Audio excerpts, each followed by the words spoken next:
couple of practical issues to highlight. We have no fire drill planned tonight, so if there is a fire alarm, please make your way out of the building in a calm and orderly fashion as guided by staff. People with mobility issues should gather in the foyer on the right-hand side as you leave the Mancroft room, near to the balustrade, where assistance will be provided. Toilets are at the far end of the corridors, either side of the council chamber, ladies to the right as you leave and gents to the left. This meeting is being live streamed on the council's YouTube channel. And I'm assuming we've started. Thank you, Leonie. Item 1 is apologies. I've received apologies from Councillor Giles. Item 2 is declarations of interest. Are there any declarations of interest? No, thank you. Item 3, public questions and petitions. We have received no public questions or petitions. Item 4, questions to Cabinet members. We have received no questions to Cabinet members. Item 5 is the minutes. Can we confirm that the minutes are an accurate record of the meetings held on the 8th of October 2025, including the exempt minutes? If members wish to discuss the exempt minutes, we will need to go into closed session. But first of all, can I have a seconder, please? Thank you. All those in favour? Unanimous, thank you. So if any members wish to discuss the exempt minutes, we will need to go into closed session. So does any member wish to discuss the exempt minutes? No. We'll move on then. Thank you.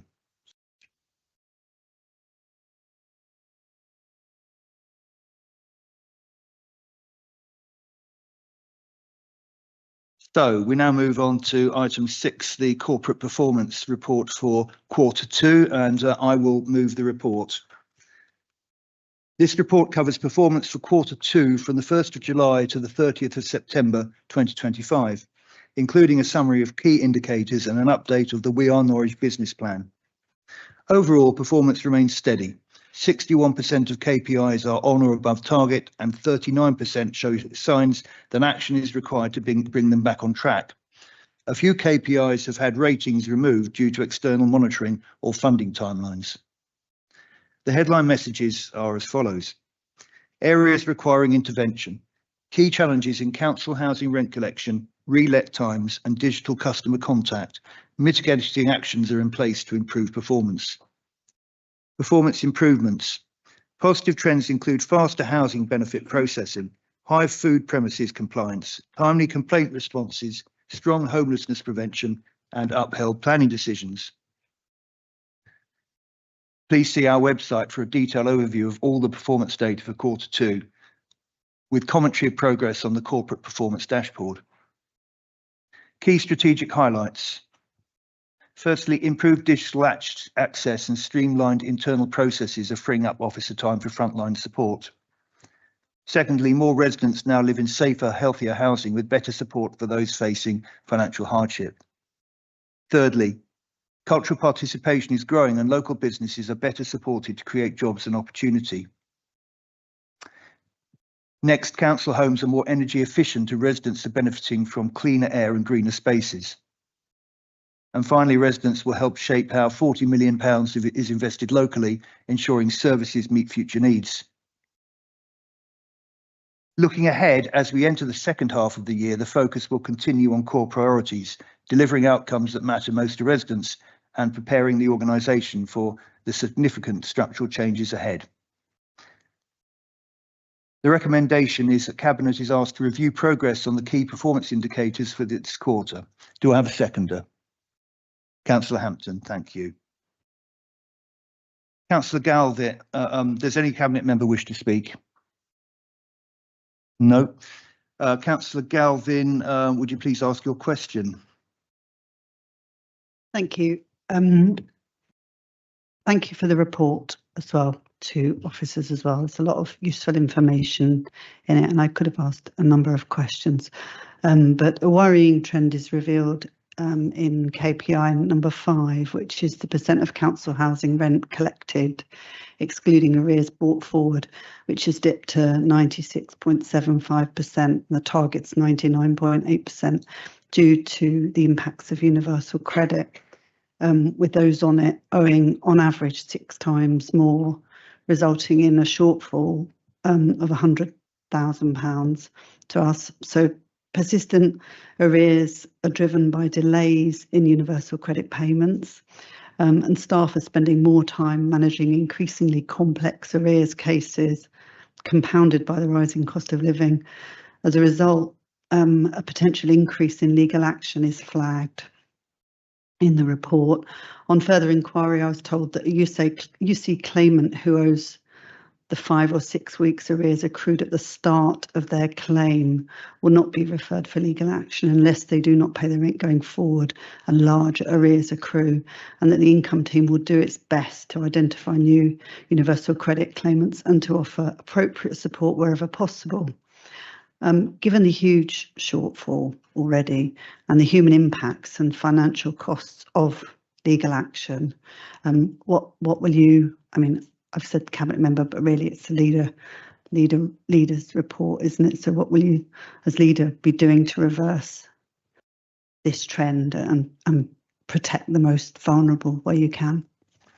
Thank you for your question. I'm going to defer to Councillor Jones, who has the answer prepared for this question. Councillor Jones.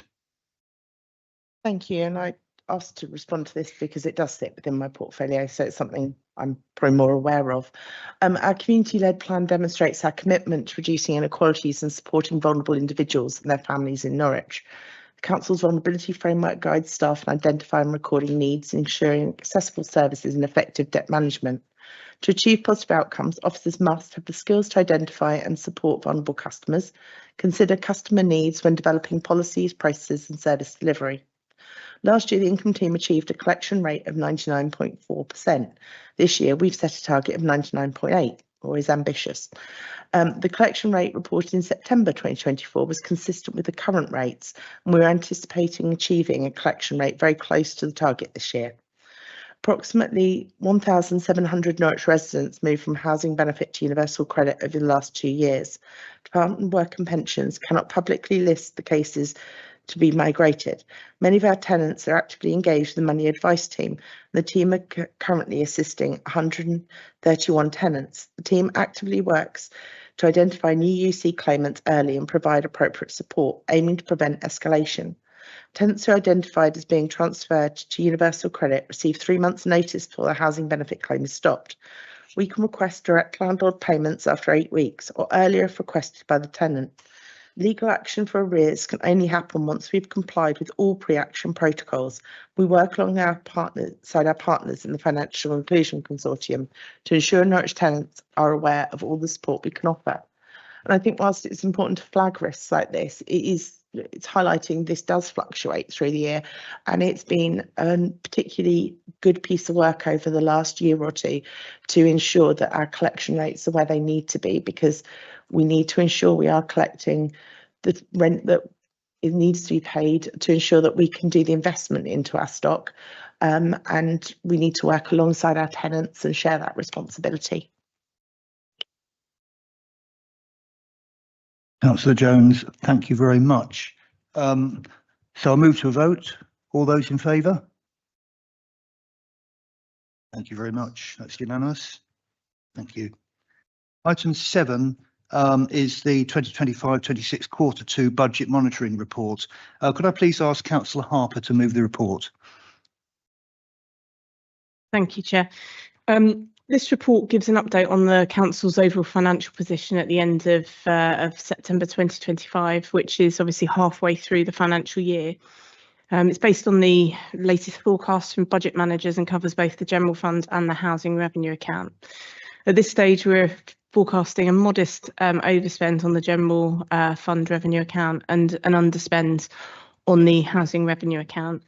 On the capital side, we're seeing again a modest underspend against the general funds and around 1.18 million against the HRA programme, and the context for that is set out in the report.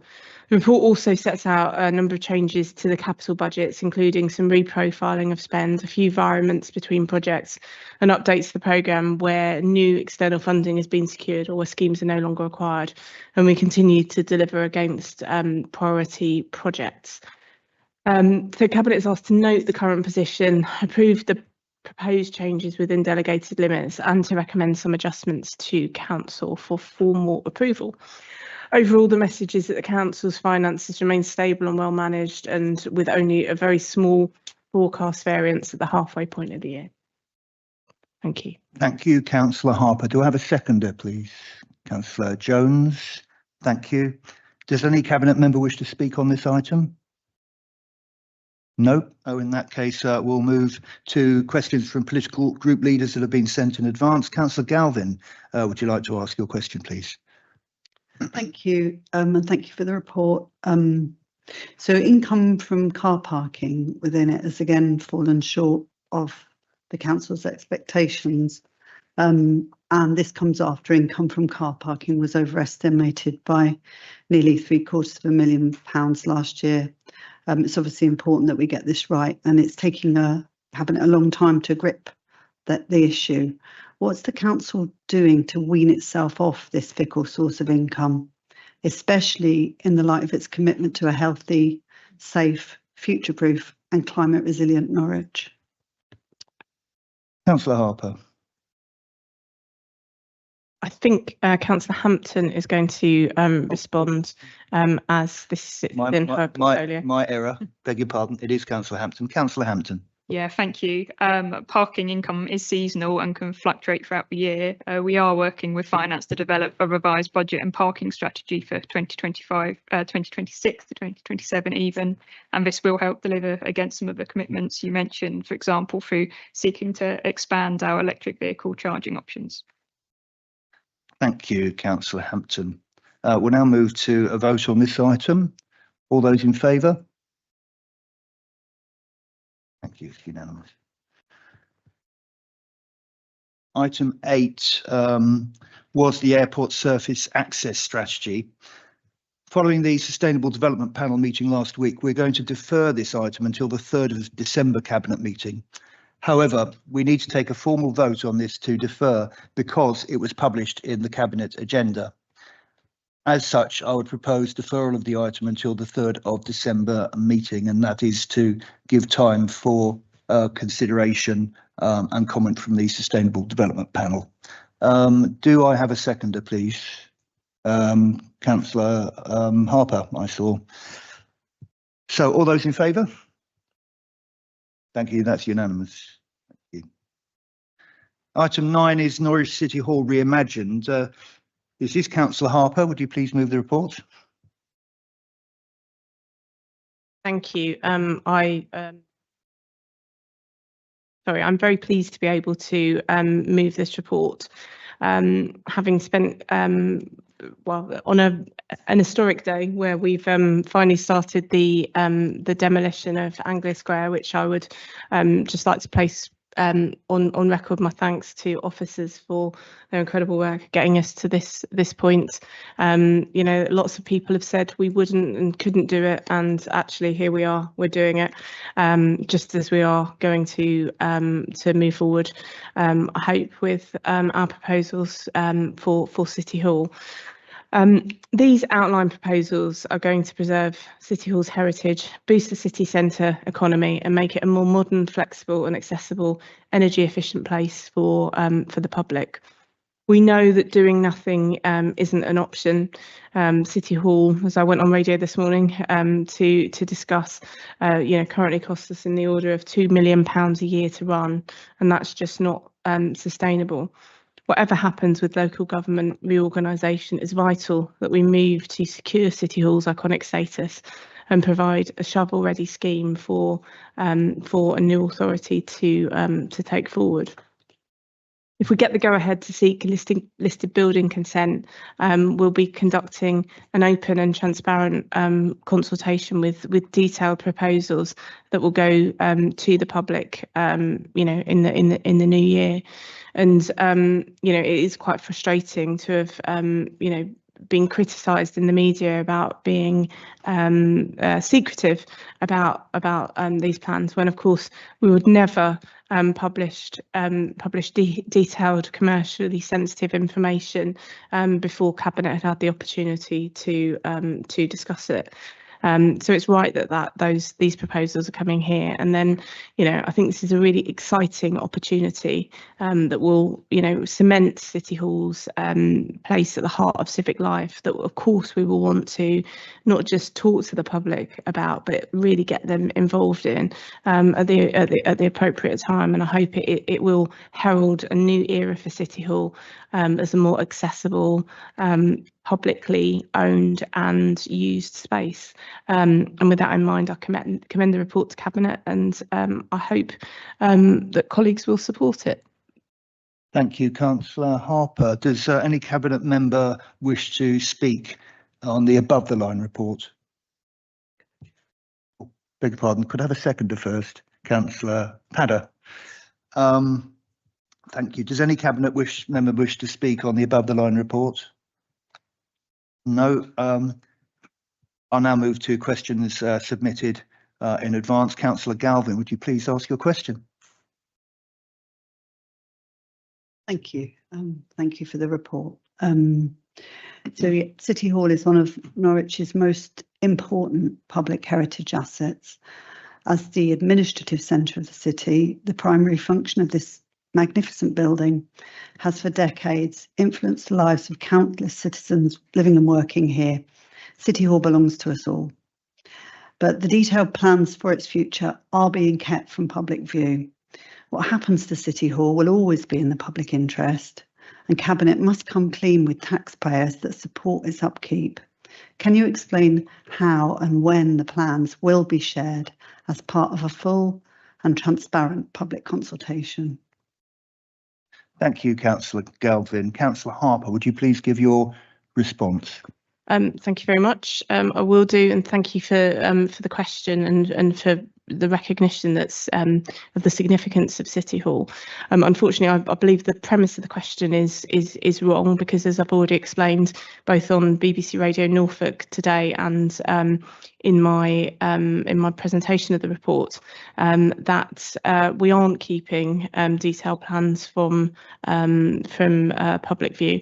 We would never publish the detailed and commercially sensitive information that is contained within the below the line appendix, because it may impact our ability to procure effectively for the services that we need to take this forward. We fully acknowledge that there's strong public interest in the future of City Hall, and we're committed to ensuring that any decisions about the building are made transparently and with community involvement. At this stage, we've used a set of existing concept designs for the future of City Hall, which are based on public feedback that have already received. And these proposals have already been considered by the Council Scrutiny Committee, which provides an important opportunity for discussion and challenge.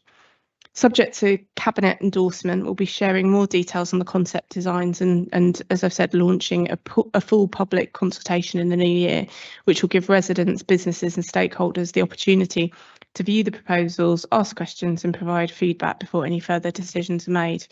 We're committed to making sure that process is transparent and inclusive, and will ensure that all consultation materials are accessible and widely promoted.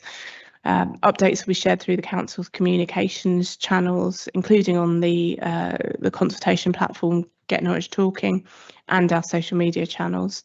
I'd just conclude by saying City Hall belongs to everyone in Norwich, and we want to make sure its future reflects the needs and aspirations of the people it serves. Thank you, Councillor Harper.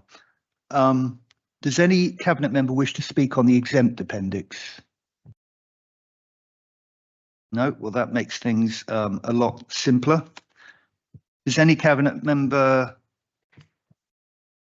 So I'm just skipping so much of my prompt here. Right, so we now move to the vote. All those in favour? That's unanimous, thank you. Item 10 is the corporate risk register for Q2. Councillor Harper, would you please move the report? Give me great pleasure to do so. Slightly less on the agenda than usual, but I appreciate you've had to hear me 3 times in a row. I'll keep this brief. This report provides an update on the Council's corporate risk register as at the end of Q2 of the financial year. The report recommendation asks Cabinet to note the identified risks and the direction of travel for each risk. The corporate risk register is shown at Appendix A with a separate report included on the exempt agenda. Position at the end of Q1 for this financial year was reported to Cabinet in October. During Q2, heads of services and other risk owners have reviewed all risks and risk registers, and the key changes to the corporate risk register are detailed in paragraph 3 in the covering report. There have not been any significant changes in the Council's overall risk profile at the end of this quarter. The environment in which we operate remains relatively high risk, as the financial environment is challenging both in terms of the economic and funding position. And as a result, the corporate risk register will continue to be closely monitored and progress reported to Cabinet. And I move the report. Thank you very much, Councillor Harper. Do we have a seconder, please? Councillor Kidman, I saw immediately. Thank you. Does any Cabinet member wish to speak on the above the line report? No. Okay, so we have a question from the leader of the Green Group, Councillor Galvin. Would you please ask your question? Thank you for the report. Q2 Corp 06A indicator failure to respond to a critical business continuity event, and Corp 06B failure to respond adequately to an emergency event, as well as Corp 29, the contact centre staff risk, all remain concerningly high and have remained consistently high during the past 2 quarters. What assurances can be provided that these will be brought under control as soon as possible? Thank you, Councillor Galvin. Clearly, Councillor Giles couldn't be here this evening, so I will read his answer for him. Number 1, responding to a critical business continuity. With regards to the business continuity corporate risk, Councillor Giles says, I am hopeful there will be positive progress in Q3 towards reducing the residual risk. A 2-year exercise programme, which commences in January 2026, has been drawn up to cover business continuity in the event of a major incident or loss of service. We are progressing work to improve out-of-hours cover. City Hall's electricity supply is reliant on the 1930 substation, which is contemporary to City Hall and now reaching end of life. We have asked UK Power Networks to prioritise replacement, which they have expressed reluctance to due to lack of power outages to date. In the meantime, we are taking several actions to mitigate the risk. 2, responding adequately to an emergency event. A 2-year exercise programme has been developed to commence in January for further multi-agency emergency planning exercises covering a major incident in Norwich City Centre and others. 3, contact centre health and safety. Improvements have been made within the contact centre to enhance safety and the overall visitor experience. A new reception desk has been installed, providing a clear physical barrier, and additional security measures have been introduced, including new panic alarms for interview rooms and a visitor booking system that records all appointments. Security staff cover has been extended, and they now have body-worn cameras to support a safe environment. Contact centre officers are working closely with other teams to improve communication for visitors waiting for appointments. All reported incidents continue to be thoroughly investigated by managers and followed up appropriately. These steps demonstrate our commitment to creating a safe, secure and welcoming environment for both staff and visitors. The likelihood score will be reviewed if mitigations reduce incidents. Okay, and that's all I know. Shall we move on to, does any Cabinet member wish to speak on the exempt appendix? No, thank you. So we now move to the vote. All those in favour? That's unanimous. Thank you.